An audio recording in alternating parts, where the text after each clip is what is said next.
Regeneration and Finance Scrutiny panel. Rachel has started recording. The first item on the agenda is apologies for absence, and we have them from Councillors Mike White, Michael Locke, Susan Johnson, Paxton Hood-Williams. Second item on the agenda is disclosures of personal and prejudicial interest. I'll go to members first. No? Okay. Then to officers. No? Okay, thank you. Then we have prohibition of votes and declarations of party whips. Okay, next item is the minutes of the previous meeting of the 6th of August. Are you all happy with those minutes? Okay, thank you. Item 5 is public questions, and we have none on this occasion. And item 6 is the Audit Wales report springing forward. Leader, do you want to say something at the beginning of this? And then we'll go on to the response from Gareth Jones from Audit Wales. Chair, I think it's probably best if we do that first, and then I'm happy to take questions if members have them later on. Okay, Leader, thank you very much. Then we go to Gareth Jones, Audit Wales. Good morning. Thank you, Councillor Holly, and thank you, Leader. I'd just like to thank all the officers and members who participated in the review. You will have seen the report as set out in your report pack. There were 3 main aims of the work that we did, which were to gain assurance around the arrangements the Council has in place to transform, adapt and maintain the delivery of services, to explain the actions the Council is taking to strengthen the arrangements as well as embed the Sustainable Development Principle, and then thirdly, to inspire the Council and other organisations to strengthen their arrangements through capturing and sharing notable practice examples and learning through and making appropriate recommendations. This report focused on the Council's use of its assets, and the Wellbeing and Future Generations Act, as you'll be well aware, identifies a core set of activities that are common to the corporate governance of all public bodies, and applying the requirements of the Act to those activities is most likely to secure the type of change required under the Act. The Act lists out asset management as one of the areas, alongside areas such as financial planning and workforce planning that are critical. This review focused on reviewing the Council's arrangements for managing its strategic assets. Our focus was on the challenges highlighted during the COVID pandemic, and then we looked at how the Council strategically plans to use its assets, how it monitors their use, and how they then review and evaluate the effectiveness of their arrangements. I'll just draw your attention to a number of the key findings in the report. We highlighted our overall summary is that the Council is using its assets to deliver its strategic objectives, but could improve its understanding of assets, conditions and risks. We reached that conclusion for 3 main reasons. Firstly, when we looked at the long-term strategic approach, we found that the Council has a clear vision for its assets, but could improve the information it holds on the condition of those assets. We found that there is a clear understanding of how assets and the workforce work alongside each other, and we understand that that's a changing picture as work returns post-pandemic. Assets also form a critical part of the Council's transformation planning, including regeneration and economic development, and also contributing to the Council's wellbeing objectives. There's a clear connection between the management of assets and the Council's plans to achieve net zero, which is developing. But whilst work had started when we undertook the audit, the Council does not fully understand at the time we did the work the condition of all of its assets. It had, because of the way in which Welsh Government requires the Council to do so, a much better understanding of its condition of its assets across the education portfolio. And you will see in the response that is outlined in your report pack how the Council plans to build on that approach for its understanding of its assets across the whole of its portfolio. In doing so, it will give the Council better corporate oversight of its asset base and the risks within that, something that at the time of our work it did not fully have. And that will then allow the Council to make decisions in the future more effectively and to inform its capital maintenance programmes. Secondly, when we looked at collaboration and integration, we found that the Council works with partners with the aim of maximising the use and value of its assets, but there are clear risks that may impact on delivery. And in that section, I'd highlight the collaboration with many partners across both the public and the private sector, including the City deal, as part of the regeneration and economic development strategic approach. Whilst we didn't review in this review the Council's contractual arrangements with the private sector partners, there are some inevitable risks, such as the overall economic climate and the appetite for redevelopment from external partners that may impact on the Council's ability to deliver its intended outcomes with assets. The Council is also facing rising costs associated with redevelopment projects and potentially reducing capital receipts at the point that assets are disposed of. The Council's capacity to move forward its delivery of assets management is potentially hampered by challenges in recruiting and retaining staff with the necessary skills, knowledge and capabilities to deliver the ambitious programmes. The Council is very clearly seeking to address that risk and is aware of that risk and is seeking to take actions to address that.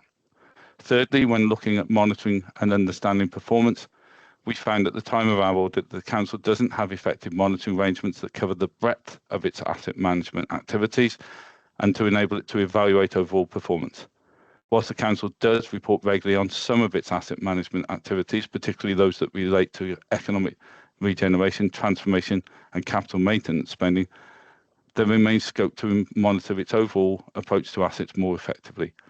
Part of that could be to review the measures within the asset management plan annual reports to focus on outcomes as well as outputs and to link that to the overall wellbeing objectives. This also links back to the earlier finding around the understanding of the condition of assets. A common area for improvement that we found when we did this work across all councils in Wales was the relatively lower use of benchmarking information. Our report shows that the Council considers how other councils are managing their assets.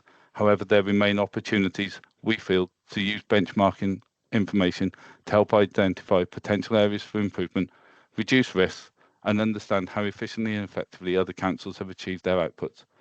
Increasing the use of benchmarking could help the Council further understand the effectiveness, efficiency, and economy of its approach. As a result of the findings I've just outlined, we made one recommendation which contained three distinct elements within that. The recommendation is that the Council should strengthen its understanding and evaluation of the performance of its assets, firstly by developing arrangements to improve the data that it holds on the condition of the assets, ensuring that that information is sufficient and updated routinely, it's comprehensive, and that the information is then used to effectively inform its decision making.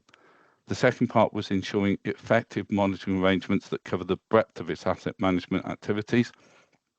And finally, expand its use of benchmarking information to help it effectively measure success and value for money of its assets arrangements. You'll see at section 2 of your report that the Council has accepted the recommendation and has set out how it plans to address those three elements. So that concludes my input, Councillor Holly. Thank you very much, Gareth. I'll now go on to see if there are any officers who wish to make a comment. Gareth? Jeff? Nigel? Sorry. Sorry, Jeff. Go on, you go, Jeff. Yeah, sorry. Thank you for the opportunity to respond.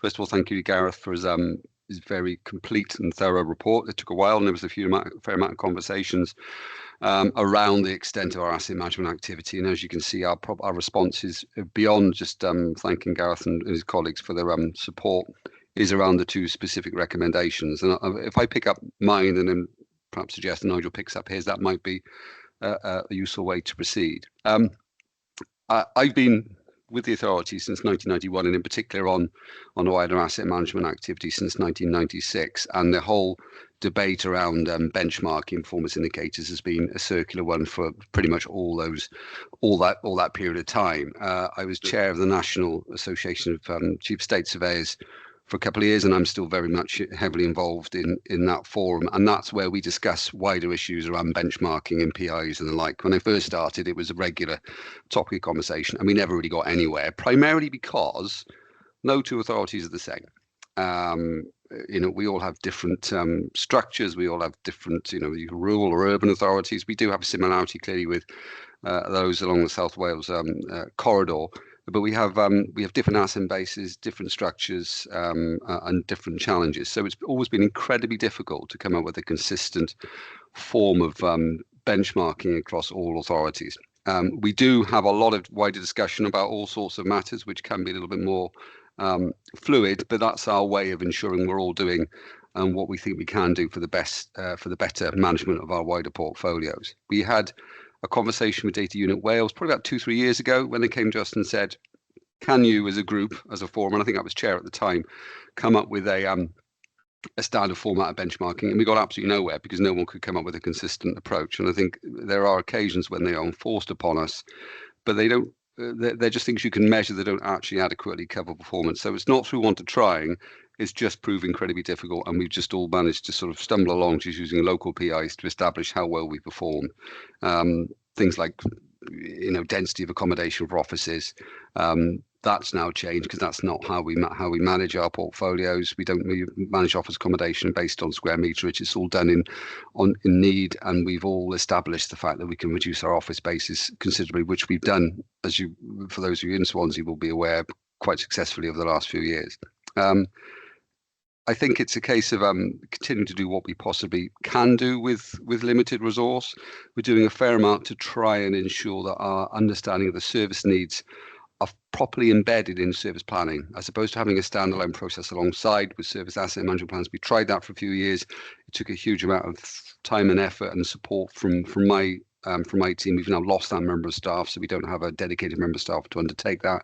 So we've asked services to embed that in their service planning, and we're waiting for colleagues in the corporate centre to give us that output, and we use that to identify what future needs there may well be for assets going forward. Quite often, though, it's reactive to available grants, which always have to be spent within a financial year and always right at the end of the financial year, or the particular challenges that exist at the time. So it can be fluid, but we're trying our damnedest to embed that in that consistent process, and I think that's the right way of doing it. I would also add that we do have a corporate landlord in Swansea. That isn't the case across all authorities. It's the right way of doing it. We have centralised budget responsibility in my team for rates and utilities, and Nigel has responsibility for maintenance. It's not something that's left to services to manage their assets. And again, that is the right thing to do. That is the right effective model. But not every authority has done that. That's a challenge to put that in place, which we did a few years ago. And I think that's probably important to recognise that's the most important thing we've done in terms of asset management over the last few years, to make sure that we have that control. But the control doesn't extend to the point where I can say there's a day centre, I'm going to close it because it's not performing well. It's always down to what the service needs are actually going to be. And so the challenges continue to ensure that we are meeting service needs, and the service planning process would be the way to do it. And that may take a bit of a while for that to be properly embedded. And this is our first year of really challenging it in the corporate centre, and hopefully we'll see some success. We can drop that into the next iteration of the asset management plan to say that's how we're going to manage performance, and we'll use that to annually review performance as a result of that annual reporting process. So hopefully that gives a bit of summary all over the shop. I'm sorry. Yeah, I hope that helps, Chair. Thank you, Jeff. Nigel, do you wish to say anything? Yeah, thank you, Chair.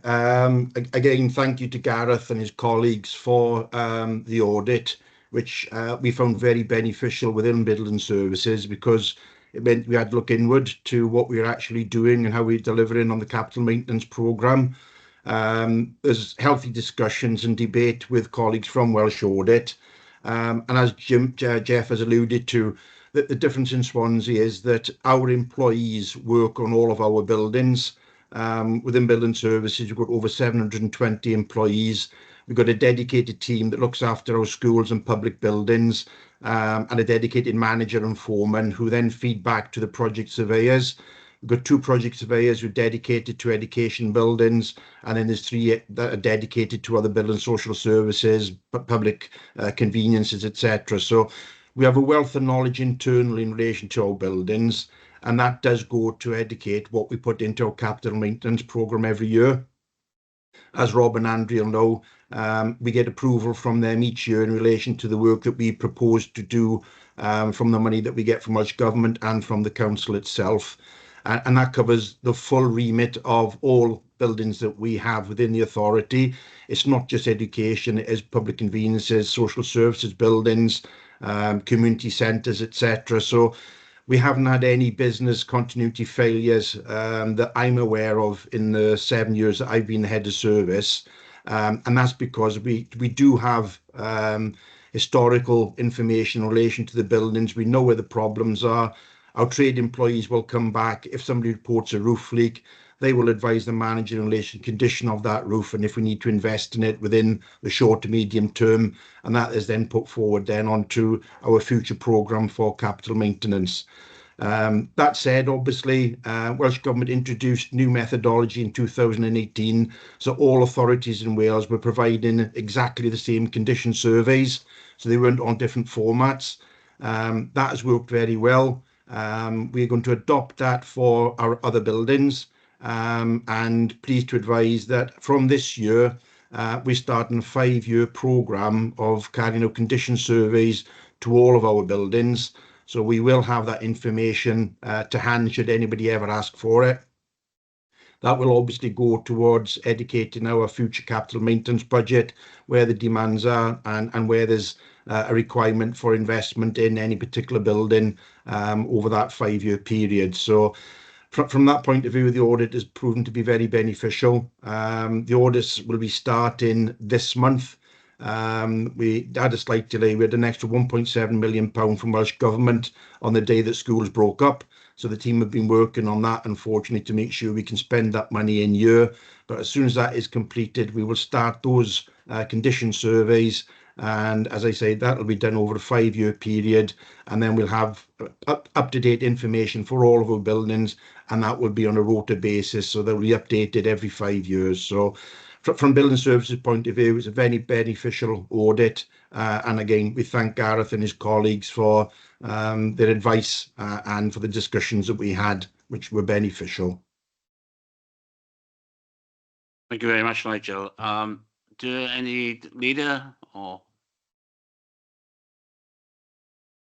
Thank you, Chair. Very little to add to what the officers said. You know, we've been clear that we're going to begin the 5-year asset programme, and again, as both officers have said, I think when you look through what we are currently evaluating and monitoring very closely, including our schools, our skate, our big buildings, I think the very big ticket items in there, we've got a good level of assurance. We know what the current condition survey is. So obviously we do own many smaller buildings, and I guess it's that element that will help us then to understand those smaller risks that may occur across the estate. But as the guys have said, I think it's been a useful process.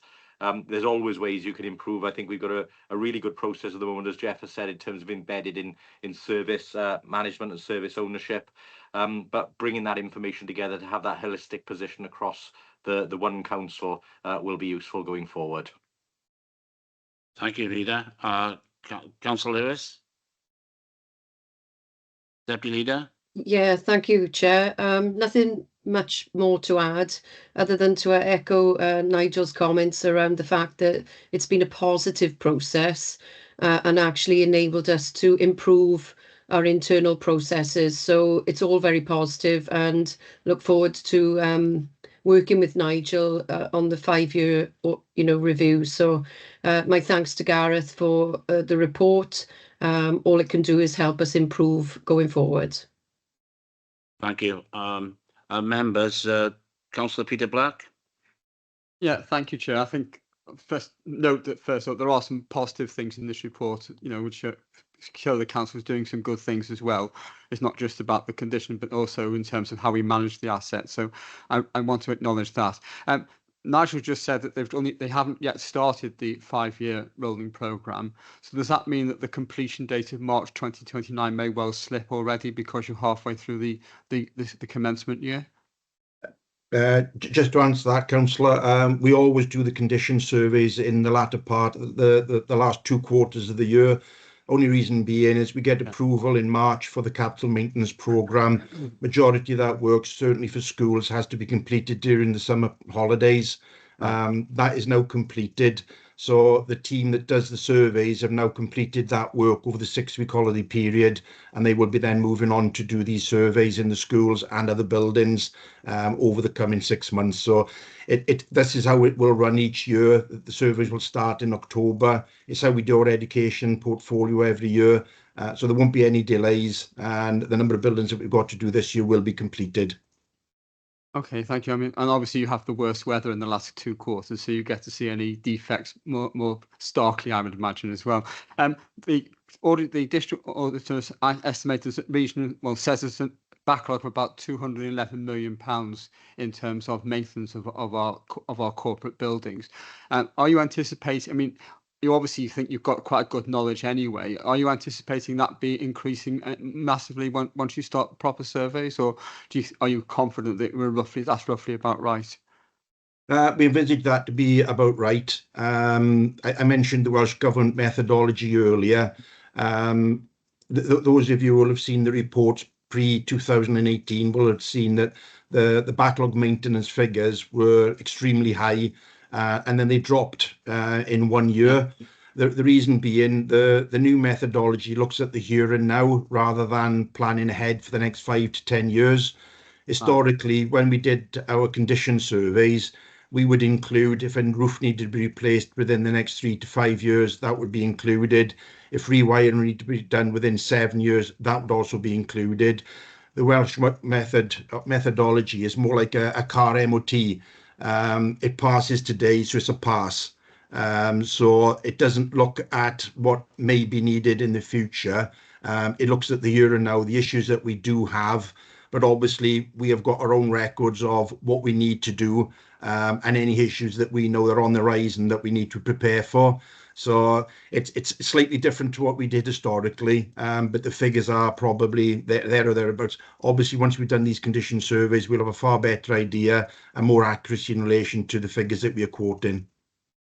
Yeah, my car MOT always flags sort of things I might need to look at the next year as well. So presumably that's the sort of thing that you'll be doing there. Yeah. The other thing in relation to those surveys, on paragraph 23 of the report, it says the council has workforce capacity issues, and we're experiencing workforce pressures that can impact on the delivery of the asset management plan. So I'm just wondering, are you anticipating those workforce issues having an impact on your planned maintenance programme, or have you already addressed that? It's already been addressed, Councillor. We've got obviously consultants that we can call upon. Faithful and Gould have done surveys for us in the past, Amoresco and others, so in ACOM. So we do have a backup plan. If our own internal employees can't do it, then we can utilise one of the local frameworks to bring in consultants to do that work for us. And Faithful and Gould did the first Welsh Government methodology condition surveys on our education portfolio for us. So they're okay with the system that's being used. Okay, my final question for the leader, because on paragraph 20, the auditor highlights the risks involved in the with our intention for the strategic partnership we've got with Urban Splash, particularly that we're not relying on public sector subsidy. I'm just wondering, do you have any comments on that particular concern, Rob? Yeah, thank you, Peter. I read that comment. I think it's got to be seen in the context that Gareth explained there, that they haven't had an opportunity to look at the contracts with Urban Splash as part of this. And of course, there is risk in any partnership or any regeneration that anybody would seek to do. So I think in terms of a general risk, I think it's fair comment. But in terms of how we are addressing that, again, this is about active management of our relationship with Urban Splash and making sure that any determinations we make on any of the strategic sites and decisions we take are done on a risk aware, not risk averse basis. Because as I've said in many forums before, if you want to eliminate risk entirely, then you do nothing, and that's probably the worst thing you could possibly do. Councillor Mary Jones. Thank you, Chair. I've got a few questions, but I want to make a comment first about something Nigel has just said about the way the condition surveys are going to be done going forward. I mean, it's very reassuring, I think, the way that you were doing it, that we knew what was coming ahead. It's a bit worrying that we're only looking at the here and now, and maybe we wouldn't be able to plan financially for the future. So my other question really links into this. It's on page 6. And it's the response to the question. It says about there will be a rolling programme, the surveys are updated every 5 years. But then it goes on to say, any defects identified included within the capital management programme budget permitting. Well, if the budget's not permitting, what happens to the work? Is it put off for a year? That's sort of question one, which links in, I think, to a bit that Nigel was saying. My second question is about the amount of buildings that are surveyed. I mean, when you think of the Guildhall, probably would that take you one sort of year and then you adjust the programme for following years? Or if you find quite a lot of defects, do you have to go back and resurvey it to make sure that the work has been done in the timely fashion, not wait the 5 years to go round again? And my last question is the comment about the Civic Centre. It's probably more to the leader. How confident are you that you will be able to dispose of the Civic Centre, given the comments in the report about the risks if you don't sell it, and the ongoing maintenance and any financial financial defect we'll have? I can't think of the word, but you know what I mean. Thank you. Okay, if I come back on those, Chair. Okay. Yeah, thank you. Councillor Jones, I did mention, although the Welsh Government methodology looks at the here and now more like, as I said, related to a car MOT, we have our own information which we keep. We still do, in essence, our condition surveys, so we do have that information to hand. But what we report back to Welsh Government, because of the way that they've asked us to do the condition surveys, we have to provide them with the here and now. So if the roof isn't leaking, then we have to say that the roof is fine.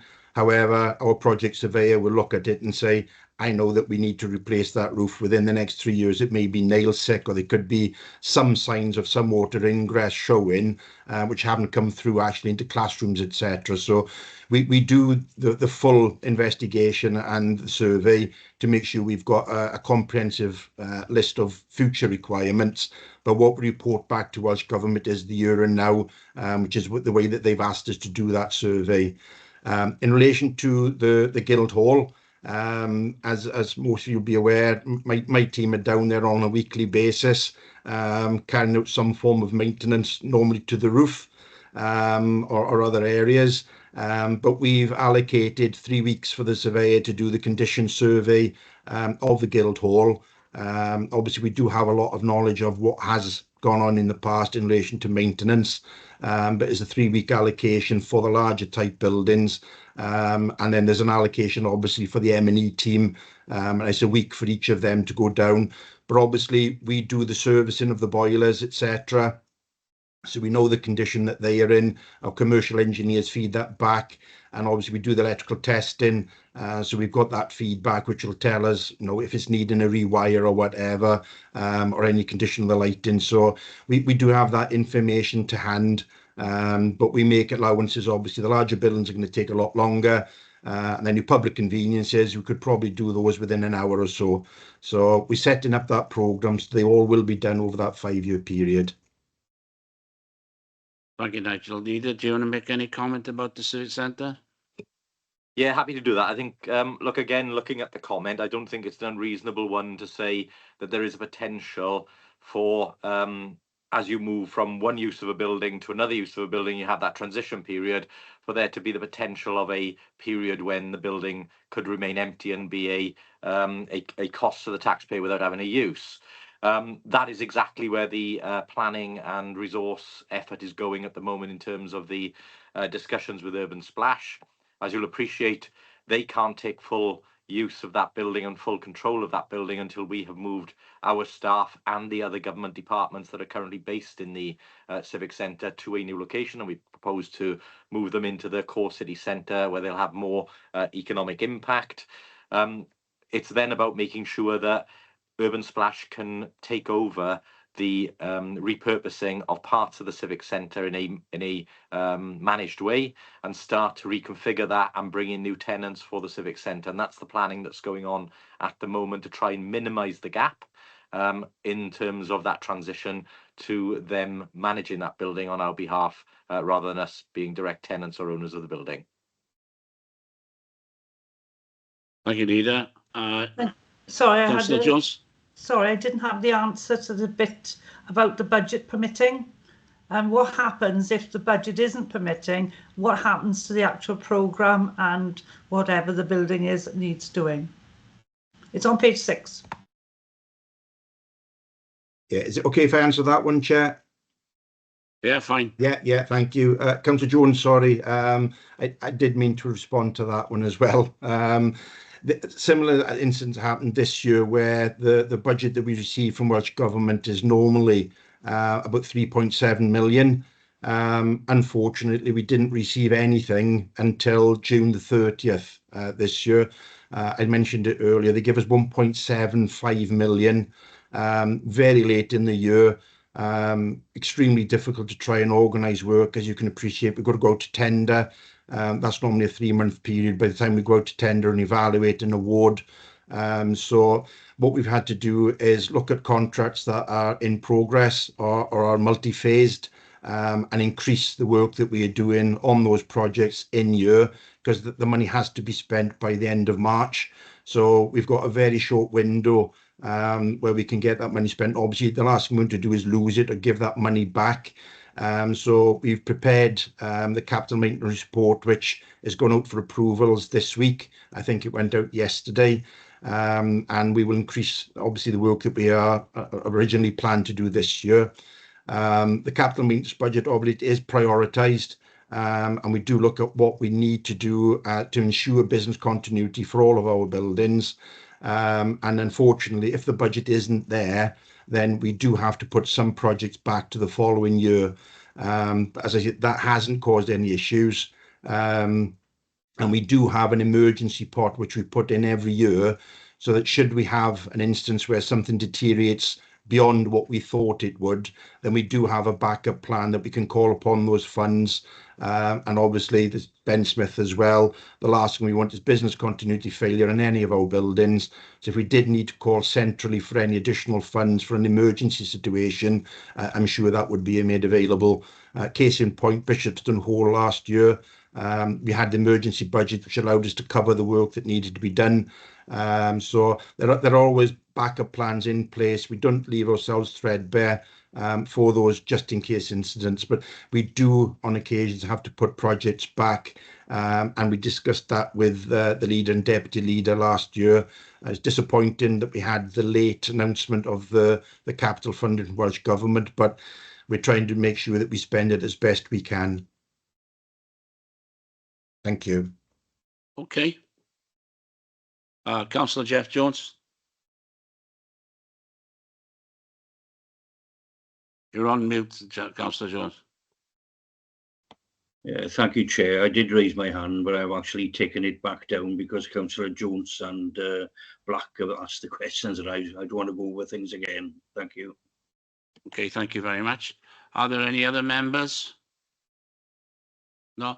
The only question I've got is for Gareth Jones in the Audited Wales.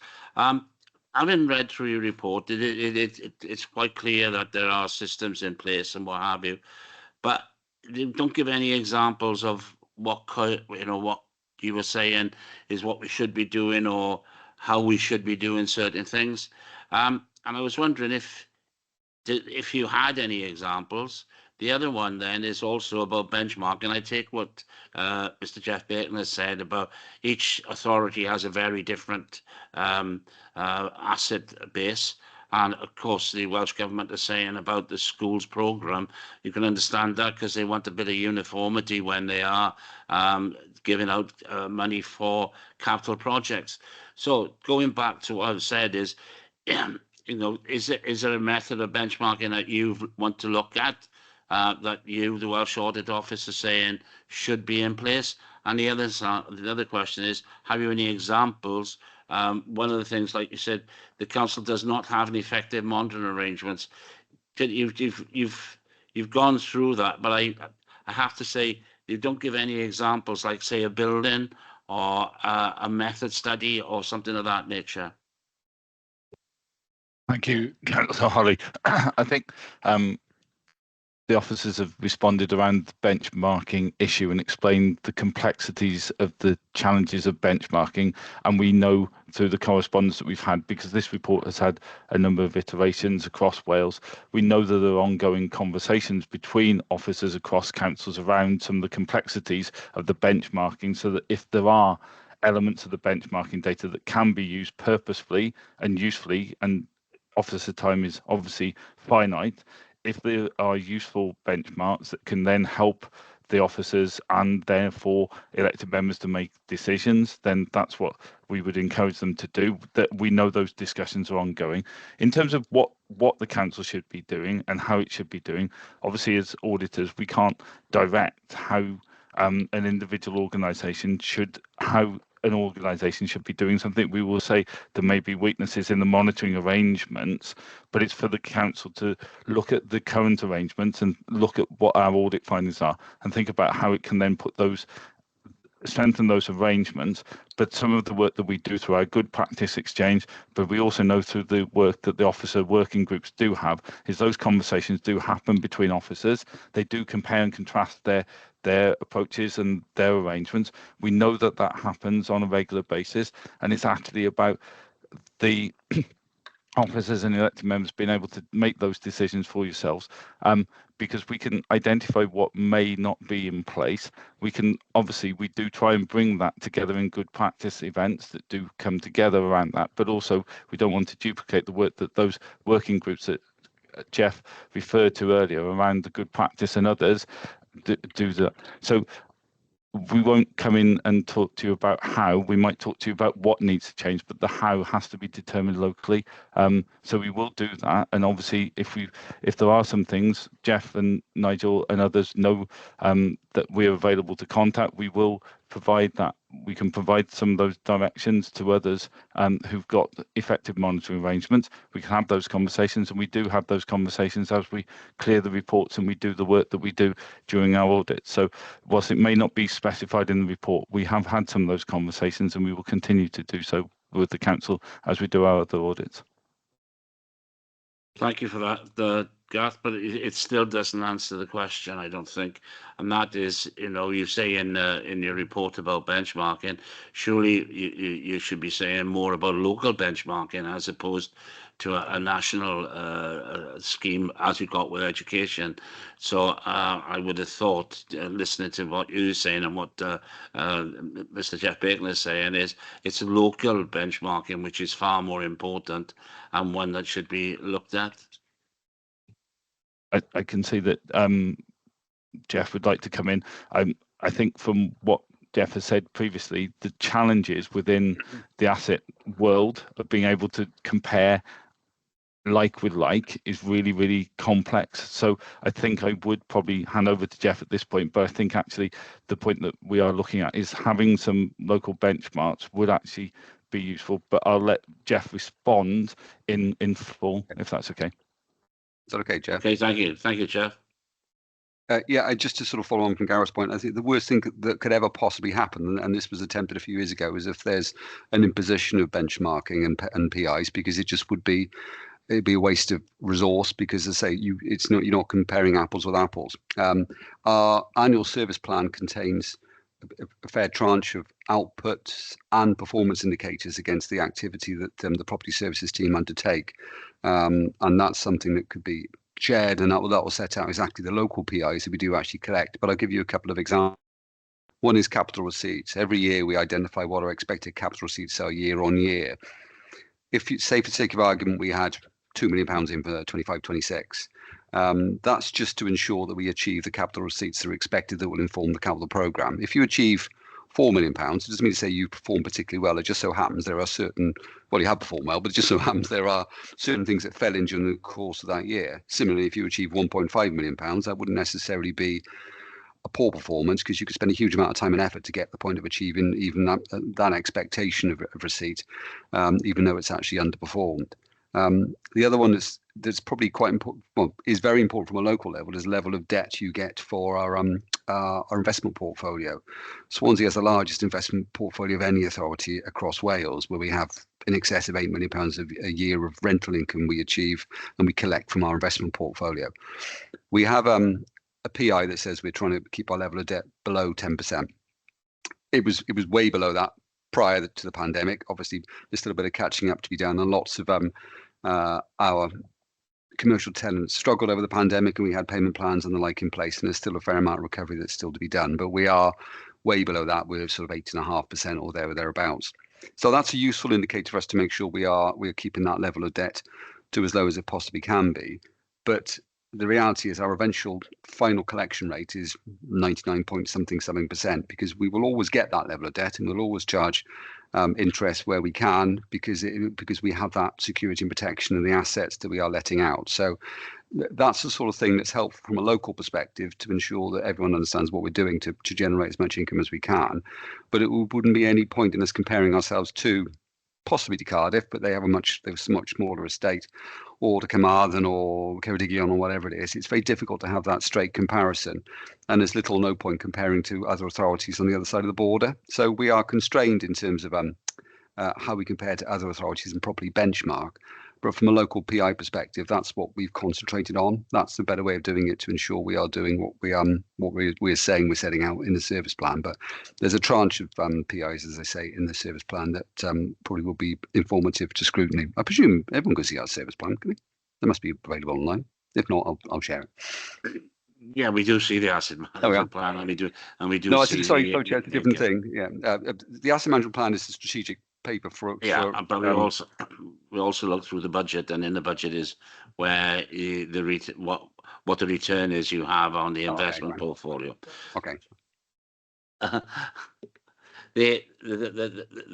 But that's what I was trying to get over to Gareth, is that we have a local system. A local system does inform of what's going on, and I think there should be examples in the Welsh Audit a report that points out that we have this. I couldn't see it in that report. But thank you all very much. Chair, I'd be interested in seeing the service plan, by the way. And as Councillor Black wishes to come back. I'm just saying I'd be interested in seeing the service plan if Jeff wants to share. Yeah. Will you share the service plan with the scrutiny members as well, please? Yeah, sure. Okay. If that's, I can't see any other hands up or any questions. Okay. Well, thank you very much, Gareth, for attending for the report, and thank you, Jeff, and and Nigel. You're more than welcome to stay if you want to for the Q4 and end of year performance monitoring report, which is okay. Thank you. Very kind of you, but probably not. All right, thank you. Thanks, Jeff. I can't understand why you can't stay, Jeff. Okay. I'll follow Jeff's lead. Thank you. Thank you. Now we go to Councillor David Hopkin. Would you like to say something on the start of this report on the end of year performance monitoring report? Yeah, thanks, Chair. Just introducing it today, what I would like to say, I'd like to tap on thanks. I know he's not with us at the moment, Richard Rowlands, for the report. I think we got Lee Wenham, who I believe is in the room, I hope, who will take us through the report.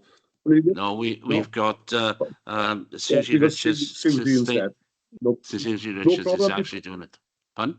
Okay, before I hand over to Susie, could I just say I think there's an end of year report. It shows good progress against most of our KPIs, particularly about our wellbeing objectives, and I'm pleased to say they're all green. It is a challenging report. We still have several issues, several main concerns in certainly workforce and workforce efficiency, but it's a very moving table, and I'm really pleased to say that I think it's a very positive report coming out at the end of the year. More than happy to hand over to Susie and take any questions at a later date. Absolutely. Thank you. Ms. Susan Richards? This report's on page 19 of your packs. It sets out the Council's performance for the Q4 at year end. So it describes the progress towards meeting the Council's wellbeing objectives that are set out in the corporate plan. If you look at 2.1 and 2.2 on page 20, that explains the integrated format that we use to review and report on progress, which incorporates both quantitative and qualitative data. which gives a much more rounded view of performance. This looks at the corporate plan's steps, success measures, performance data and risks, along with a narrative assessment of overall progress from the Chief Executive and directors.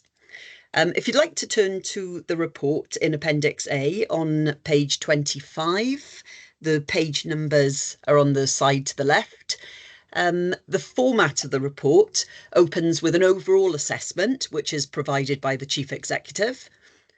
The report then details progress towards each objective in turn, starting with the safeguarding objective on page 27, and a director's assessment of progress provided by the Director of Social Services in this case. It then looks at each of the corporate plan steps on page 28 and 29, and then goes on to look at the objectives success measures on page 30, before moving on page 31 to performance indicators. And finally, it looks at the risk relating to safeguarding on page 33. And that structure then is repeated for each of the wellbeing objectives in turn. Going back to the cover report on page 20, 2.3 displays a number of charts. These summarise performance overall, demonstrating that the majority of corporate plan steps, success measures, performance measures are all on track and risks remain static. In 2.3.1, you'll see highlighted demonstrable positive progress across all wellbeing objectives, and it gives a number of examples of good performance, while 2.3.2 sets out challenges and examples of improvement areas. I'd be happy to take any questions. Thank you, Susie. Any members? No? Oh, sorry. Councillor Mary Jones. Yes, thank you, Chair. Hopefully I can find the right pages. Page 22 was the first one. Only a general question, and Susie probably won't be able to answer it, so if we could go in the letter, is they say they're building more homes in children's services. They built 2 and 1 is in the pipeline. Can we please know where they are? Page 30 is my next question. These are nearly all social services. Again, we probably have to have a written response. It's an amber. I've got to find it first, sorry. If I jump to page 33, which I will be going past, it's the risk description for safeguarding and connecting care. I see that they are red and at the moment still red, and I'm wondering how we are going to tackle that to bring them back down to possibly amber and then down to green. The page 30 is the improved access to early help and council's wellbeing and prevention offer, and obviously we've heard a lot about recruitment and retention. I'm going back a number of years, and I remember sitting in a meeting and they were saying that they could identify problems for children practically before they were born, because they were using the midwife service, and we would know what call we would have for our services, both the social services and possibly education. Is that kind of work still ongoing? I'm sorry, I know Susie can't answer these, but I would like the answers to the questions. Well, what we do is, Councillor Jones says you record them and actually put them in a letter to social services, because I think it's not fair to ask Susie to answer those questions currently. I agree. Or even Councillor Hopkins. I don't expect him to have the knowledge at his fingertips either. It's just I feel that we need to have the answers to these questions. Okay, we will put them in a letter to social services. Thank you. Okay. Councillor Linda Jones. James? Linda? Yeah, it's all right. I've put the mic on now. It's on page 30. It's the second line down. It refers to some grants from the Welsh Government that have been reduced or been flattened. I wondered if you could explain which grants you're referring to.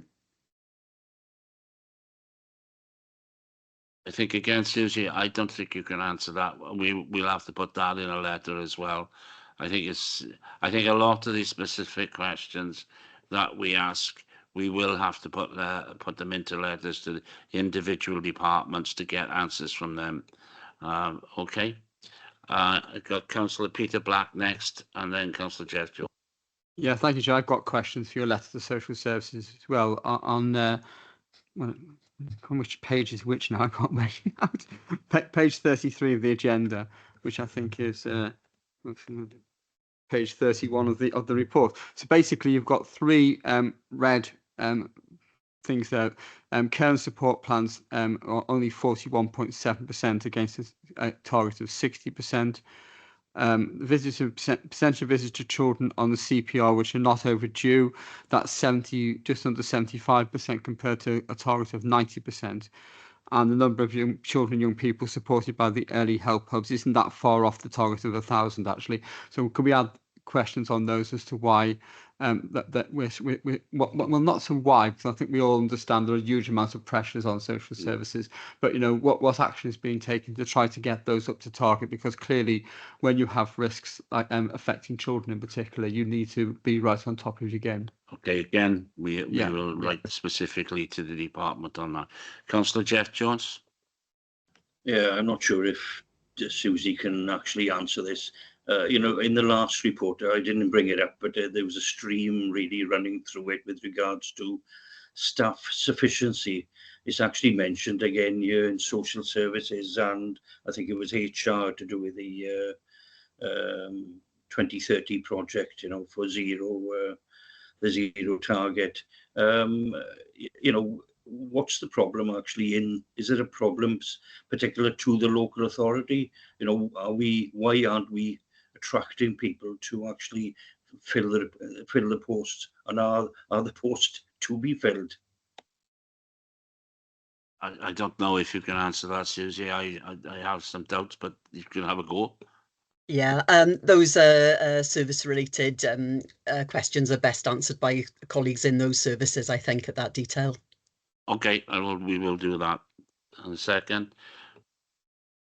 Are there any other members? No, I think one of we will ask the inevitable question that we always ask, and that's about the delivery regeneration program, and also about HR. We write to HR with regards to the absenteeism and see how, because that has obviously got an issue as well, which has affected the refuge collection as well. So if there is no other questions. Okay, thank you, Susie, and for stepping in at a very short notice, I'm told, and thank you, Deputy Leader. And if that's all, thank you, members. The next item on the agenda is the work plan, which is on page 83.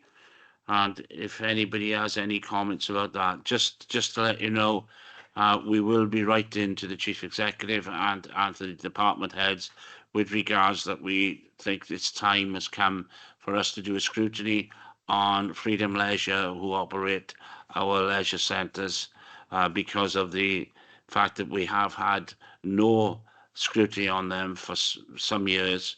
And on top of that, I think the time has come that we need to understand, with the effective budgets that might be cut in, and to see how that will affect our leisure activities.